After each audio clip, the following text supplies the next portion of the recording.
was an economic advisor to Boris Yeltsin, the first president of independent Russia. I was an economic advisor to Leonid Kuchma, the first president of Ukraine. I was an economic advisor to President Yushchenko, who followed Kuchma as president of Ukraine. I've seen this with my own eyes.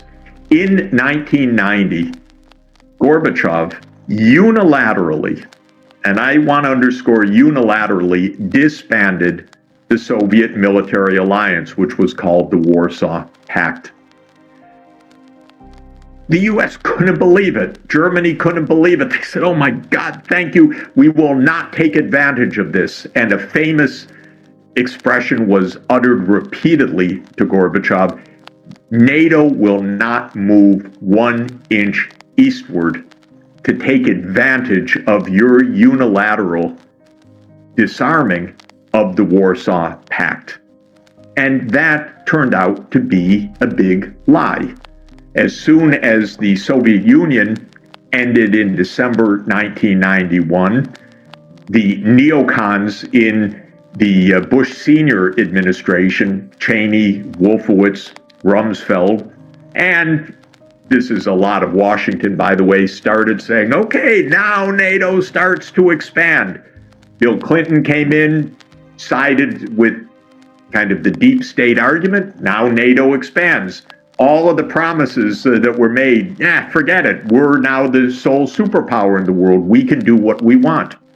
And interestingly, Clinton's own Secretary of Defense, a wonderful person, William Perry, said, come on, this is going to upset what we're building, which is trust with Russia, which is crucial because Russia remains a major nuclear power, and we want to actually build a peaceful generation.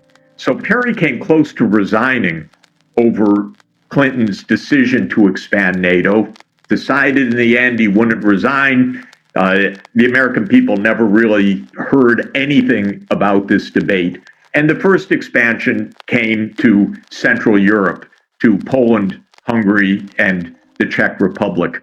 But then George W. Bush Jr. came in, and the neocons, led by Cheney, went into overdrive on 100 different fronts. The U.S. unilaterally walked out of the anti-ballistic missile treaty, to the absolute deep anxiety and chagrin of Russia because they viewed this as directed towards Russia. The U.S. unilaterally launched the Iraq War on false pretenses. NATO expanded to 7 more countries. 2004 with the 3 Baltic states, Latvia, Lithuania, and Estonia, Slovakia, Slovenia, Romania, and Bulgaria, right up against the Black Sea.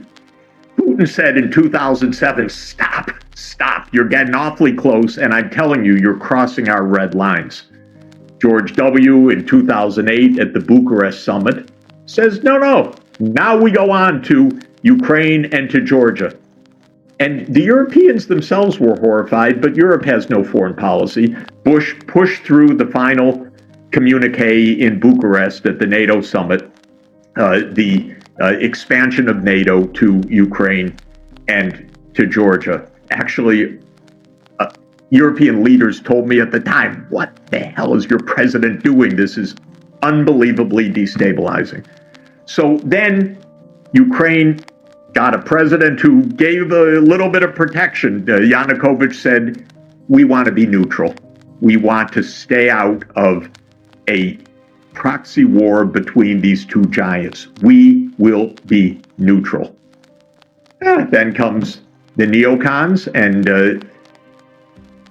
they contributed to his overthrow, a violent coup in February 2014. And we heard on tape our then Assistant Secretary of State, our current Undersecretary of State, Victoria Nuland, one of the leaders of the neoconservatives, talking about who the new government would be.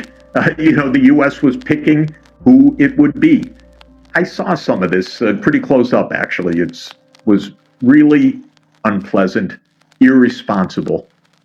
And that's when the war started in February 2014 with the overthrow of a pro-Russian president that was trying to maintain neutrality. Russia took back Crimea, by the way, exactly as Putin said to Bush would happen when he discussed Russia's red line in 2008. So this was all, if you were watching, knew what was going on, watching behind the scenes, this was this tragedy playing out step by step. The U.S. flooded the zone with NATO weaponry between 2014 and 2021. Things weren't just standing still. There was a war going on. It was a lower intensity war, but NATO was, and the U.S. basically, was flooding Ukraine with billions of dollars of armaments. Okay, then comes the elections, 2020, Biden comes in, and Putin says basically to Biden, look, this is our last chance. You're building up really a large NATO army on our border. You're talking about NATO enlargement. Still, the U.S. signed three major documents in 2021 that NATO will move to Ukraine. And at the end of 2021, Putin said, look, you got to stop. This is our red line. No NATO enlargement. I happened to call the White House then and spoke to senior officials, let's say, said, take it. Don't have a war. I was told, yeah, NATO's not going to enlarge. Oh, NATO's not going to enlarge? Then say it so we can avoid a war. Of course, I didn't believe what they were saying because they just want to kind of slip it through. But they refused absolutely to negotiate with Putin. And so after basically 7 years of war, Putin took this major escalation in February 24th, 2022, and all our newspapers said, an unprovoked action that started this day because he thinks he's Peter the Great. Crazy.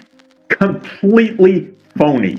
No journalism, no background, no history, no context, no understanding, but also no attempt in the slightest to give Americans a background to this, to explain what this is about, where this came from. Wars don't come out of the blue like this. In fact, this was a war that was going on already for 8 years. But where is the media? It's just unbelievable. The intention is to spin a story that everything started a year ago, and don't try to think of anything from a moment before that, because otherwise then you're a Putin apologist if you think of anything a moment before that. That's where we are.